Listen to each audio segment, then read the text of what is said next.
sit at the edge of a waterfall? How about lying down? As dangerous as this looks, no matter how close people get, something always seems to stop them from falling over the edge. If you want to learn the secrets of this mysterious wonder of the world, then prepare to take the plunge. Here's how to survive the Devil's Pool. The spectacular Victoria Falls is on the border of Zimbabwe and Zambia. At the upper edge of this mighty waterfall is a small spot where some daredevils swim. It's known as the Devil's Pool. And if you're not careful, you could end up at the bottom of one of the world's largest waterfalls. How far would you fall? How could you get to the Devil's Pool? And what deadly beasts could be waiting for you in the water? Approximately 1 million tourists visit Victoria Falls every year, but most visitors don't dare swim in the Devil's Pool. If you're up for the challenge, this is what you need to do to swim there and live to tell the tale. Step 1. Prepare for the adventure. You can only swim in the Devil's Pool from June to December, and the best months to dive in are October and November when the river's flow is weaker. Consider getting the recommended vaccines to travel to Zimbabwe and Zambia. Once you're there, keep your passport safely with you in case you need to cross the border. Pack a bathing suit and sunscreen. A sealed waterproof bag is essential to keep your phone and passport dry. Step 2. Don't travel alone. It's dangerous and almost impossible to get to the Devil's Pool alone. Take taxis in town to avoid animals that could be dangerous.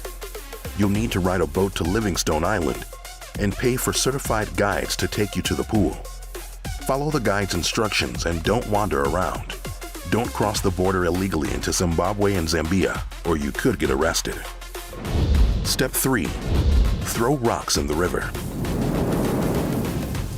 Now you have to cross a river to get to Devil's Pool. The guides will throw rocks in the river. This is to make sure there aren't any crocodiles or hippos waiting to attack and possibly kill you. Next, you'll face a 50 to 100 meter swim through the Zambezi River to get to the Devil's Pool. If you're not a strong swimmer, you can form a chain by holding hands with the guide and other visitors. If the hand-holding chain breaks, don't panic. The water is shallow and only stomach deep, so you may stand up and slowly wade through the water. Step 4. Leap into the unknown. You'll sit on the wet rocks above the Devil's Pool and wait your turn to go in. Then lower yourself from the rocks and let go. This 1.5 meter leap is often the most terrifying part of the trip. If you choose to lean over the Devil's Pool and stare down at the water falling below you, make sure that the guides are holding your ankles. Remember, getting too close to the edge of the pool is risky, even though the rock lip is sturdy. The plunge from the pool is 108 meters. After about 10 minutes, you'll have to swim back across the pool to the rocks and climb up. Some people got minor injuries from slipping on the rocks, although there are no reports of anyone falling from the Devil's Pool. You survived swimming on the edge of the Victoria waterfalls, but some waterfalls would not spare your life if you got that close. They find people at the bottom of the Niagara River every year. Why are the Niagara Falls so deadly? Find out here on How to Survive.